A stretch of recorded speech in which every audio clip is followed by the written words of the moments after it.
오늘의 데일리 뉴스레터에 오신 것을 환영합니다. 1. 한국의 긴급 파격 제안. 한국에 이것 준다. 난리난 상황. 2. 바이든의 중동 순방은 실상 빈손으로 끝났습니다. 3. 사우디. 한국 구원 투수로 나서겠다. 한번 진실을 알아봅시다. 아시아에서 가장 부유한 사람인 최고 갑부 1위가 긴급한 제안을 통해 한국에 대한 관심을 끌고 있습니다. 세계 언론은 이러한 결정으로 인해 한국인들 모두가 부자가 될 것이며 전 세계인들의 부러움을 사고 있다는 대대적인 보도를 전개하고 있습니다. 아다니 그룹의 회장인 고탐 아다니는 전형적인 1세대 자수성가 기업인입니다. 인도의 현재 가장 큰 재벌의 경영자들 대부분은 부친인이 선대가 이루어 놓은 회사를 확장 발전만 시켜왔지. 고탐 아다니처럼 자수성가한 케이스는 없습니다. 고탐 아다니는 1962년생으로 1988년 아다니 익스포트하는 회사를 처음 차렸고 이후 그룹의 규모로 발전시켜온 1세대 기업인입니다. 고탐 아다니는 인도 구자라트 아메다바드에서 태어나서 섬유가공 판매업을 하는 아버지를 보며 사업가의 기질을 키웠습니다.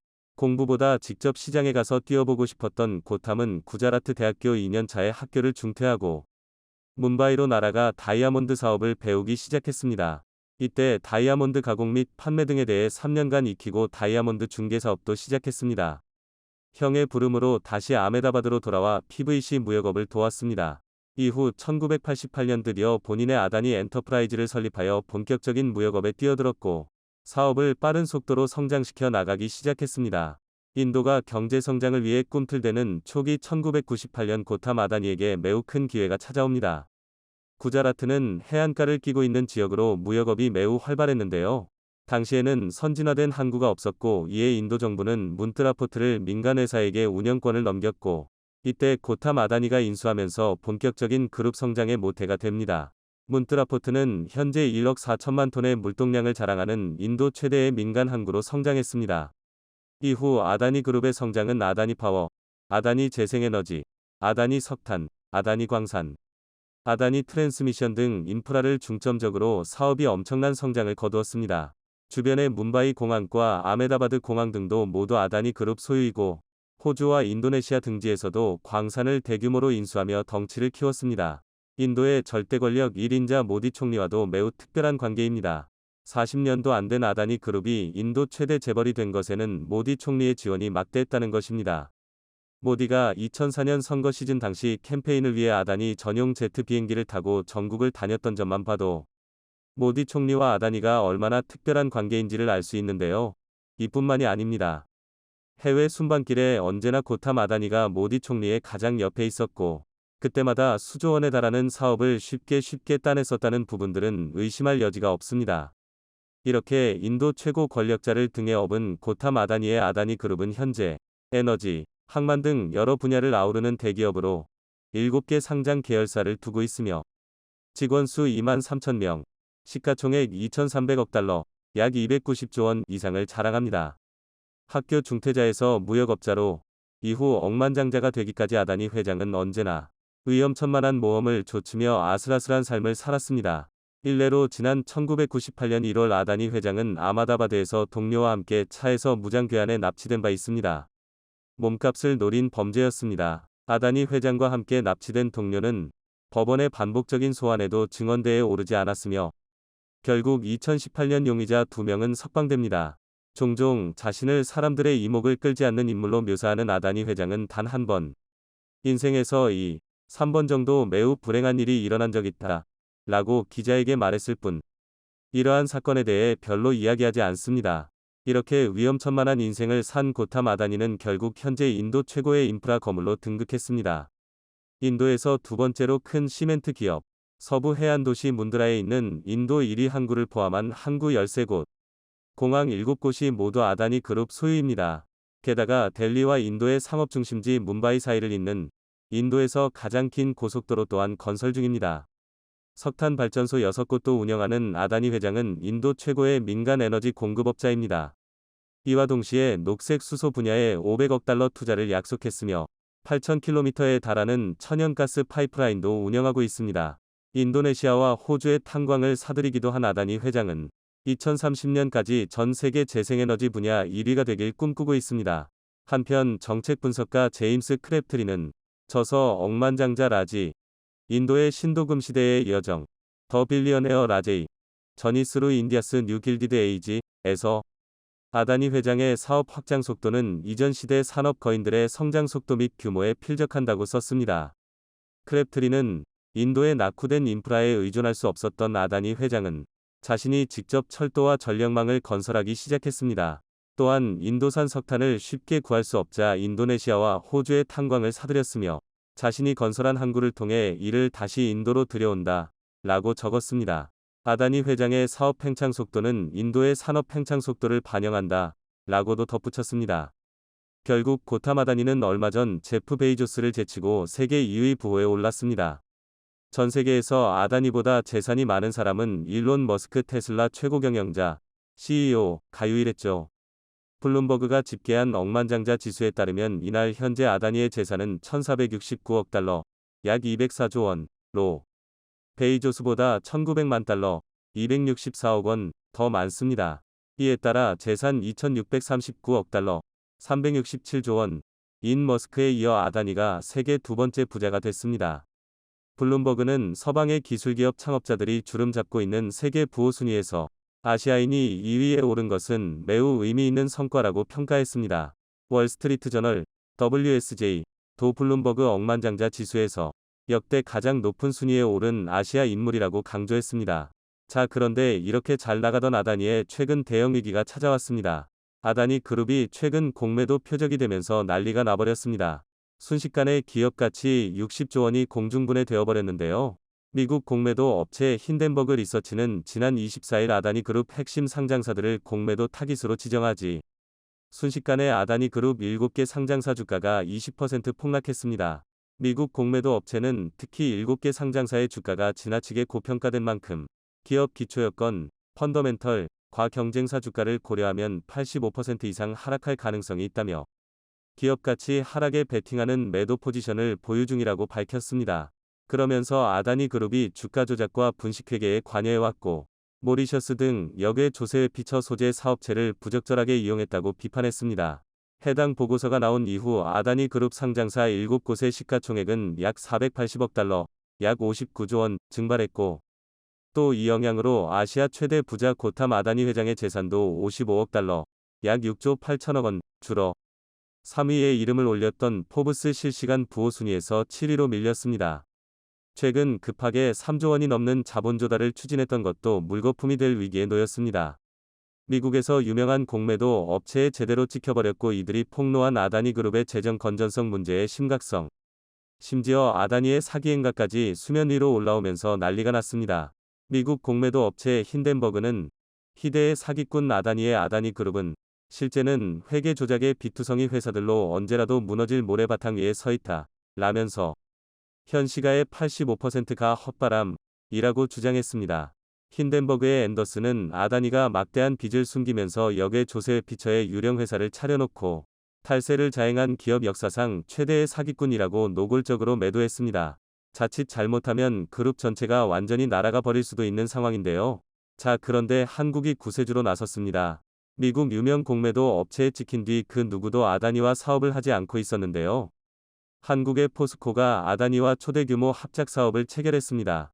전 세계 최고 신용 등급을 보유한 한국의 포스코가 아다니 그룹과 계약을 체결하면서 한국을 믿고 다시 아다니 그룹과 사업 계약을 하려는 글로벌 수많은 기업이 나타났고 아다니는 한국에 깊은 감사를 표했습니다. 뿐만 아니라 세계 최고의 인프라 시스템을 보유한 한국이 인도의 아다니 그룹에 완전히 신개념의 최신형 인프라 시스템 노하우까지 전수해주려 하자 아다니는 한국이 자신을 살렸다며 환호를 질렀습니다. 일부 전문가들은 아다니가 한국에 감사의 표시를 표하는 의미로 아다니는 자신의 베스트 프렌드인 모디 총리를 찾아 인도 정부가 추진하는 초대규모 원전 사업에서 무조건 한국을 선택해달라고 요청했고 모디 총리가 이를 실행에 옮겼다고 전했습니다. 실제로 인도 현지에서 이 소식이 전해진 이후 놀랍게도 모디 총리의 폭탄 발표가 나왔습니다. 인도가 원전 7기를 추가로 건설할 계획이며 한국이 원전 건설에 참여해달라고 요청했습니다. 모디 총리 측은 한국은 지난 40년 동안 독자적인 기술로 원전을 건설하고 운영해왔다 라며 그 안정성과 경제성이 국제적으로 인정받고 있다 라고 극찬하며 심지어 달 탐사 프로젝트도 인도와 한국이 손을 잡자고 제안했는데요. 모디 총리는 인도는 달 탐사를 위해 찬드라얀 프로젝트를 진행하고 있다. 라며 같이 협력을 해나가면 좋겠다. 라고 말했습니다. 중장기적으로 인도는 원자력 발전량을 지금의 10배로 늘리겠다는 파격적인 발표를 했습니다. 이를 위해서 앞으로 7년 동안 무려 172조 원을 원전을 짓는 데 쓰겠다는 것인데요. 이번 한국과 아다니의 밀월 관계 형성으로 인해 한국이 이 엄청난 규모의 사업을 싹쓸이할 수 있게 된 것입니다. 인도 원전은 공개 입찰이 아니라 지명 입찰이나 수혜 계약으로 진행됩니다. 즉 모디 총리가 사실상 정하는 것이나 다름없는데 모디 총리의 베스트 프렌드인 아다니가 한국을 강력하게 추천하고 있습니다. 오늘도 감사합니다. 최고로 멋진 하루 보내시길 바랄게요. 미국이 인플레이션 감축법에 따른 전기차 보조금 지급 관련해서 세부 규정을 만든다는 소식이 들려왔습니다. 다음 달 중간 선거를 앞두고 있는 바이든은 떨어진 지지율을 다시 끌어올리기 위해 동맹국들의 마음을 돌리기에 우선하는 모습인데요. 하지만 반도체 정치화는 세옹지마라며 이런 반도체의 정치화가 확대되며 정치적 속성의 강화를 띨수록 오히려 삼성전자에게 호재라는 소식을 WSJ가 분석하며 보도했습니다. 이러는 와중에 인플레이션으로 고유가 현상을 잡기 위해 인권 문제까지 눈감아주며 방문했던 사우디아라비아가 푸틴 러시아 대통령의 에너지 무기화에 발을 맞추는 모양새를 보이며 바이든의 뒤통수를 치는 행동을 보였는데 무슨 일인지 자세히 알아보겠습니다. 중간 선거를 한 달 남짓 남겨둔 미 재무부가 전기차 세액공제 규정 등 IRA 세부 시행령 마련을 위한 의견 수렴 절차에 착수했다고 밝혔습니다. 11월 중간선거 등으로 당장 법 개정이 쉽지 않은 상황에서 미국 측이 약속한 정부 간 협의, 공식 의견 제시 등을 통해 시행령에 한국 입장이 반영될 수 있을지 주목되고 있습니다. 미 재무부는 이날 성명 자료를 통해 국세청과 함께 IRA 주요 기후청정에너지 세금 인센티브 시행에 대해 오는 11월 4일까지 이해관계자 등을 대상으로 의견 수렴 절차를 개시한다고 밝혔습니다. 재무부는 IRA 관련 6개 항목에 대해 의견을 수렴하는 가운데 소비자 차량 신용 항목이 전기차에 대한 세액공제 지원과 관련돼 있습니다. 재무부는 해당 항목에서 한국산 차별의 핵심인 북미 최종 조립 요건과 관련 최종 조립 북미 등 정의의 의견을 요청했습니다. 또 다른 쟁점인 핵심 광물 가치와 비중 계산, 핵심 광물 채굴, 가공지역 판단 시 고려 요인 등에 대해서도 의견을 제시하도록 했습니다. 자료에서 재무부는 법 시행령 마련 원칙으로 강한 대중적 관여, 명확성 및 확실성, 건전한 관리를 꼽기도 했는데요.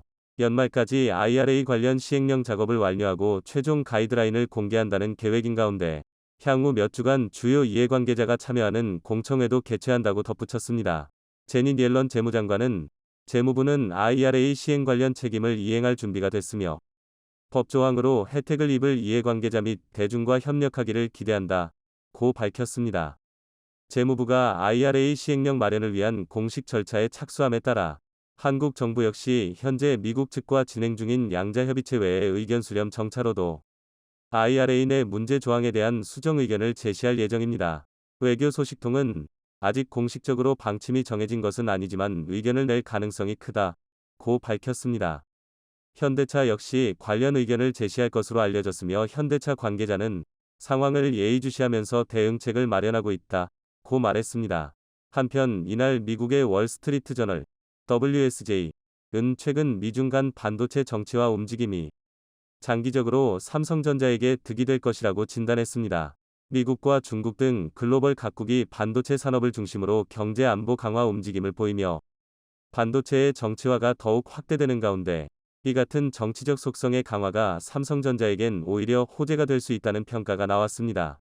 대만의 TSMC와의 파운드리 경쟁과 마이크론 등 경쟁사들의 거센 추격 속에서 삼성전자의 미 공장 건설 등 대규모 투자는 고난 이후 미래를 준비할 장기 전략으로 WSJ는 분석했습니다. 특히 반도체 부문에서 시장의 몰락이 뚜렷했고 삼성도 그 예외는 아니었다는 겁니다. 2021년 초 이후 가치의 약 40%를 잃어 거의 3천억 달러의 시장 가치가 사라졌습니다. 회사의 주요 수익인 메모리 칩의 수요 감소와 높은 재고는 현재 삼성의 삶을 특히 어렵게 만들고 있다고 보도했습니다. 업계 추적업체인 트렌드포스는 스토리지에 사용되는 메모리 칩 유형인 낸드 플래시의 가격이 전 분기에 13터부터 18% 하락한 후 4분기에 15터부터 20% 하락할 것으로 예상했습니다. 스탠더드 앤드 푸어스 S&P에 대한 애널리스트들의 추정에 따르면 삼성의 두 분기 영업이익은 전년 동기 대비 20% 이상 감소할 것으로 예상했습니다. 그러나 삼성은 현재의 불황 이후의 삶을 준비하고 있습니다. 대만의 TSMC와 경쟁하기 위해 2027년까지 첨단 칩 생산 능력을 3배 이상 늘릴 것이라고 밝혔고, 현재 가장 첨단 칩을 만들 수 있는 회사는 삼성과 TSMC뿐입니다. 인텔도 파운드리 사업에 다시 도전장을 내밀고 있지만 몇 세대 뒤처져 있다는 분석입니다. D램 시장 3위 업체인 마이크론의 추격도 거셉니다. 마이크론은 미 뉴욕주에 1,000억 달러를 투입해 생산량을 늘리기로 했으며, 이에 따른 점유율 변화도 예상됩니다. 지난해엔 세계 최초로 10나노미터급 4세대 1A D램을 공개했고, 지난 5월엔 5세대 D램 제품 양산 계획을 밝히기도 했습니다. 그러나 WSJ는 최근 심성 파운드리 포럼 SFF에서 삼성이 대만의 TSMC와 경쟁하기 위해 2027년까지 파운드리 생산 역량을 3배 확대하겠다고 발표한 것을 대표적 사례로 꼽기도 했습니다. 삼성전자의 파운드리 투자 확대는 풍부한 보유 현금과 기술 리더십을 고려할 때 타당한 선택이라고 평가했습니다. 또한 변동성이 큰 메모리 반도체에 의존해서 탈피해 사업을 다각화하고 대만을 둘러싼 지정학적 긴장에 대한 공포를 활용하려는 시도일 수 있다고 덧붙였습니다. 업체별 파운드리 초미세 공정 로드맵을 보면 삼성전자가 TSMC보다 3개월 앞서 3나노미터 공정을 양성 중이고, 이 기세로 2025년에는 2나노미터를 2027년에는 1.4나노미터 공정을 양산한다는 계획을 발표했습니다. 삼성전자는 그동안 약점으로 지적됐던 수율 문제를 꾸준히 개선해 3나노미터의 경우 업계가 기대하는 수준까지 끌어올렸다고 밝혔습니다. 하지만 파운드리 사업에선 기술 경쟁 못지않게 고객 확보가 중요합니다. 그동안 삼성전자는 기술적으로 TSMC와 차이를 좁혔지만 고객 확보 측면에선 뒤졌다는 평가를 받았는데요. 올 2분기 글로벌 파운드리 시장 점유율을 보면 TSMC가 53.4%, 삼성전자가 16.5%입니다. 20%의 벽을 넘기가 쉽지 않은데, 삼성전자는 이 문제를 해결하기 위해 이날 셀퍼스트라는 새로운 전략을 내놨습니다. 기존엔 주문을 받고 생산시설을 지었다면 앞으로는 선제적인 투자를 통해 생산시설을 먼저 짓고 주문을 받겠다는 것입니다. 삼성전자는 또 다양한 고객을 확보해 현재 파운드리 매출의 3분의 1을 차지하는 모바일 칩 비중을 2027년까지 절반 이하로 줄이고 HPC, 고성능 컴퓨팅, 대형 클라우드, 차량용 반도체와 5G, 사물 인터넷 등 고성 저전력 반도체 시장을 적극적으로 공략해 2027년에는 2019년 대비 고객사를 5배 이상 확보하겠다고 밝혔습니다. 뿐만 아니라 기존 고객사와의 파트너십도 강화할 계획으로, 이날 행사엔 퀄컴의 최고 기술 책임자와 테슬라의 공급망 담당 부사장이 등장했었습니다. 삼성전자와 이들 회사 간 탄탄한 파트너십을 의미하는 것으로 해석됩니다. 짐 탐슨 퀄컴 최고 기술 책임자는 퀄컴과 삼성 파운드리와 파트너십은 15년간 지속됐으며, 삼성이 선진 미세 공정을 이끌어가는 것이 우리에겐 매우 중요하다고 말했습니다. 삼성이 미래적인 행보를 보이는 가운데 미국의 IRA 법은 걸림돌임에 분명합니다. 그러기에 지금 미국 재무부가 관련 세부 규정을 만들고 한국차 차별을 해소해 바이든의 입지도 더욱 탄탄해질 수 있는 것입니다. 그러나 사우디와 러시아가 역대급 감산카드를 꺼내며 바이든은 곤혹에 빠졌습니다.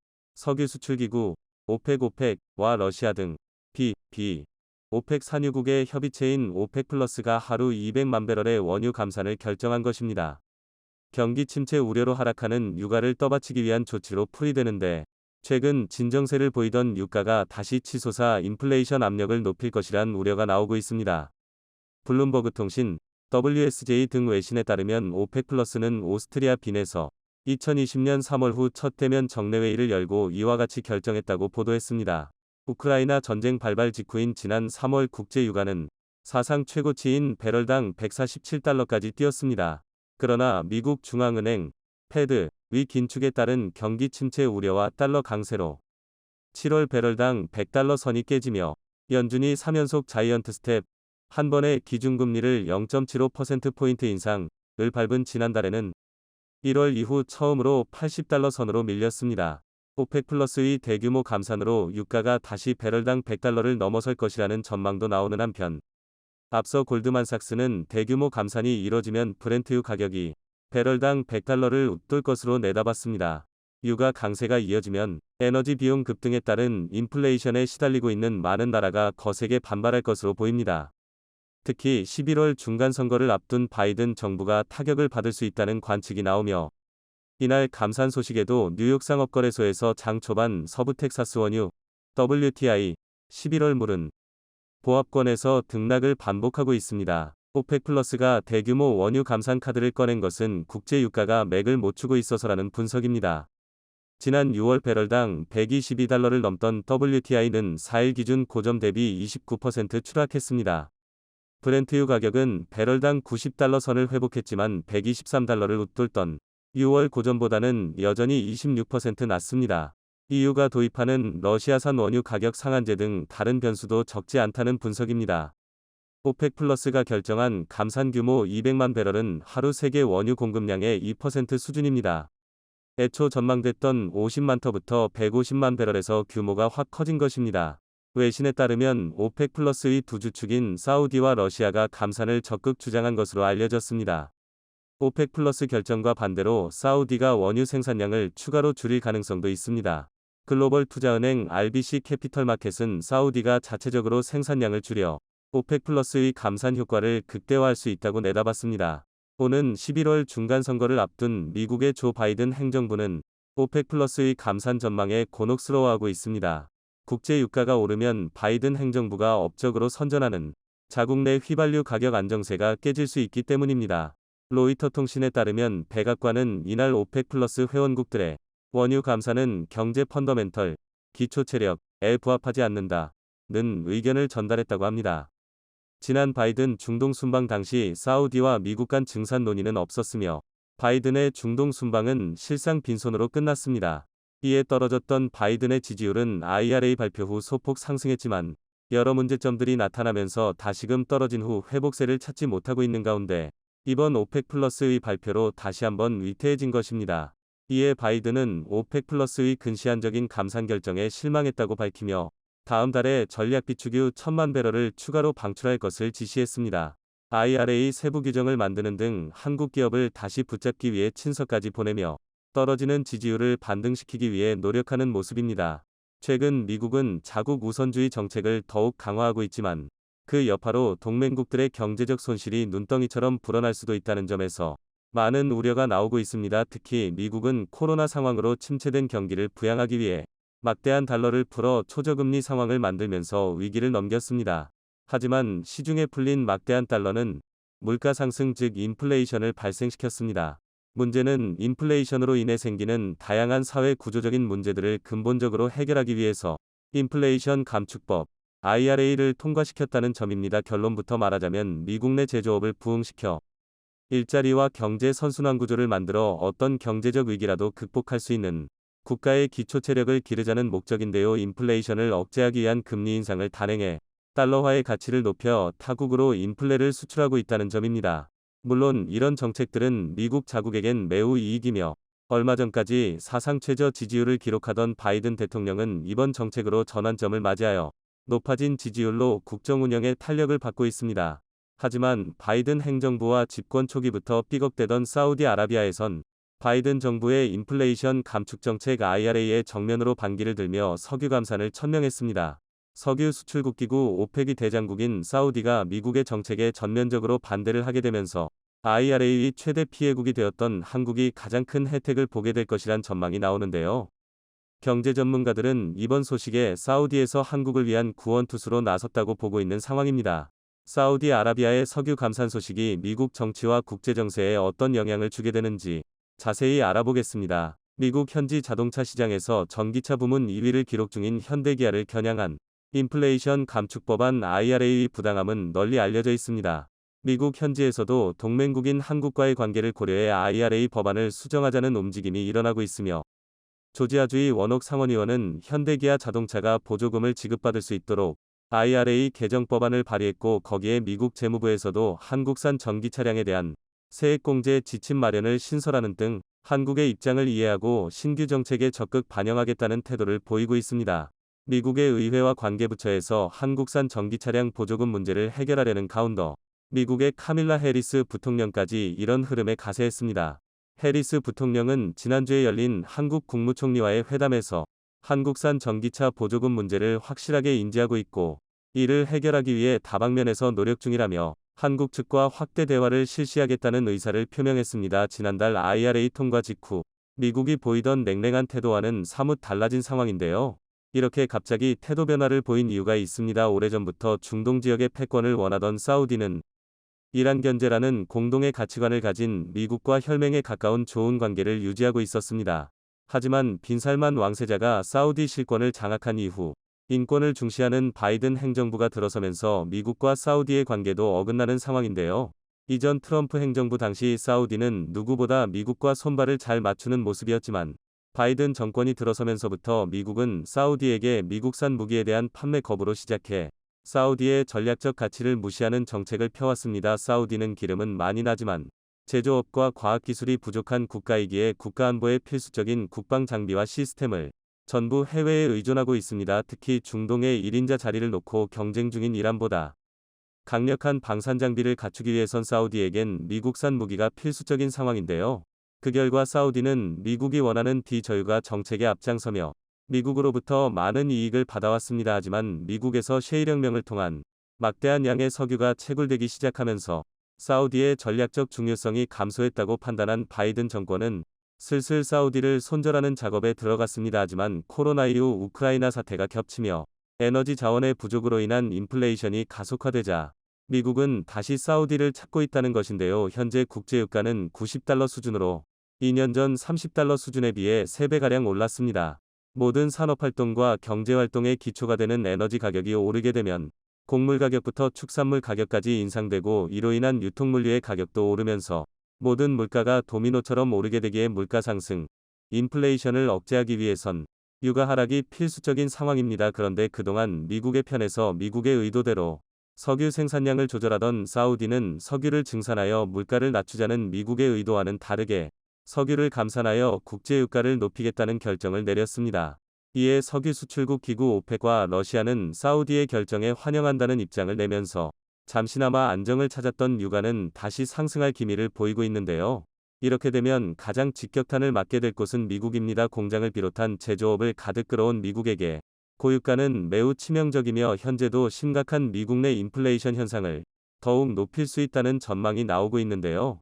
여기에 바이든 행정부가 야심차게 준비했던 인플레 감축법 IRA마저 완전히 무용지물 된다는 것입니다. 국제유가 상승으로 인플레가 가속화되면 미국 내 제조업이 사면초가 상황에 놓이게 됩니다. 강달러 현상이 지속되면 상대적으로 다른 화폐 가치는 떨어지게 되어 미국이 수입한 해외 제품들 가격은 떨어지고 미국산 제품의 수출 가격은 천정부지로 오르게 되어 가격 경쟁력을 잃게 되는 것입니다. 이에 글로벌 신용평가 기관들은 강달러 장세로 미국 기업들의 해외 수출이 5% 내지 10%가량 감소할 것이라 전망했고 그만큼 외산 제품 수입이 증가할 것이라 내다봤습니다. 이런 현상은 근본적으로 미국 내 제조업과 일자리에 타격을 주면서 해외 기업들의 미국 진출과 투자에도 악영향을 주게 됩니다. 바이든 정권이 자국 내 일자리 창출과 경제 활성화를 위해 해외 기업들의 미국 내 투자를 강조하고 있지만 물가와 환율이 받쳐주지 않는다면 성장 동력을 잃어버린 미국 내 제조업과 경제는 악순환에 빠지고 바이든 행정부는 미국 국민들의 민심을 잃게 됩니다. 상황이 이렇다 보니 앞서 말했던 것처럼 미국 내 일자리 창출과 제조업 발전에 기여하는 현대기아 자동차에게 보조금 지급을 재개하는 법안을 새롭게 발의하고 있는 상황입니다. 이렇게 미국 내 경제 전망이 여의치 않자 미국 내 글로벌 기업들이 발빠르게 움직이며 한국으로 투자 거점을 옮기고 있습니다. 글로벌 반도체 장비 1위 기업이자 반도체 원천 기술을 보유한 핵심 기업인 어플라이드 머터리얼즈와 듀폰, 인테그리스 등 세 곳의 기업이 반도체 소재와 부품 장비에 대한 연구개발센터를 한국에 신축하기로 투자를 예고했습니다. 이번 투자로 인해 한국이 반도체 허브국으로 부상한다는 전망이 나오는 가운데 반도체 노광 장비에서 독보적인 위치에 있는 네덜란드의 ASML과 도쿄일렉트론 TEL 그리고 랩리서치까지 반도체 핵심 기업들이 한국의 투자를 공격적으로 늘리고 있습니다. 솔리드 에너지 시스템은 차세대 전기차용 리튬 메탈 배터리를 연구 개발하기 위해 한국의 R&D 센터를 신축하고 보그워너 그룹은 전기차 구동 모터 연구 개발을 위해 한국의 센터를 신축한다는 입장입니다. 한국이 앞으로 다가올 4차 산업혁명 시대에도 반도체와 전기차 배터리 분야에서 주도권을 쥐게 될 것을 예상한 글로벌 기업들의 투자 금액은 이미 수십억 달러가 넘은 것으로 확인됐는데요. 특히 미국이 자국 내 투자를 확대하는 기업들에게 막대한 보조금과 인센티브를 주겠다고 선언해도 한국에 투자한 수많은 첨단 기업들에게 매력적인 투자 환경을 조성하기 위해 우리나라 산업부 차원에서 투자 인센티브를 강화하고 글로벌 표준에 맞지 않은 규제를 철폐하겠다는 입장을 밝혔습니다. 반면 인플레 감축법을 신설하며 미국을 믿고 투자했던 동맹국들의 기업에게 커다란 뒤통수를 선사했던 미국은 반도체와 배터리 핵심 기업들의 투자를 한국에 넘겨주게 된 상황이며 미국에 투자한 제조업체들의 신뢰마저 한순간에 잃어버리게 된 상황입니다. 미국의 이번 정책은 시작부터 많은 우려를 낳았지만 결과도 그리 좋지 못할 것으로 보이며 석유 감산을 주도해 물가 상승과 인플레이션 악화를 노리는 사우디를 향해 경고의 메시지를 내놓고 있습니다. 사우디의 빈살만 왕세자는 이번 유가 상승을 주도해 미국 내 바이든 대통령의 지지율을 떨어뜨리고 중간선거에서 좋은 결과를 내지 못하게 만들어 결과적으로 트럼프 행정부의 재집권을 유도하고 있습니다. 이렇게 볼 수 있는 근거로 올해 4월 사우디 왕세자가 이끄는 국부펀드가 트럼프 대통령의 사위인 제러드 쿠슈너의 투자회사에 무려 2조 원이 넘는 거액을 투자했다는 소식이 알려졌다는 것입니다. 그런데 트럼프 사위의 회사가 제대로 된 기업이었으면 납득이라도 가지만 별다른 운용 실적이 없는 투자회사로 알려져 전 세계 많은 사람들은 빈살만 왕세자는 바이든과 돌이킬 수 없는 강을 건넜다라고 표현하고 있습니다. 미국과 사우디가 충돌한다면 국제유가가 불안정해지는 등 마이너스적인 효과가 있지만 그럼에도 한국에겐 긍정적인 요인도 존재합니다. 중동 패권을 장악하고자 하는 사우디에게 미국산 무기를 판매하지 않으면서 사우디는 자국을 지킬 방산장비를 한국산으로 채우고 있는 상황이기 때문입니다. 사우디와 적대관계에 있는 이란이 대륙간 탄도미사일과 핵 개발을 천명하자 사우디 측에서는 이를 방어할 요격무기 구매를 원했습니다. 트럼프 행정부 당시에 사우디에선 미국의 사드 고고도 미사일 방어 시스템을 44대나 배치하면서 16조 원을 투입했지만 바이든 행정부가 들어서면서 마찰이 생기자 지난해 9월 미국은 사우디에 배치된 사드를 전면 철수하며 사우디의 대공 방어 체계에 구멍이 생겼습니다. 이에 다급해진 사우디는 한국의 패트리어트라고 불리는 천궁 대공 미사일을 1조 원어치 넘게 구매한 것으로 알려져 국방부 제공. 한국이 반사이익을 보고 있는 상황입니다. 이번 소식에 시청자 여러분들은 어떻게 생각하시나요?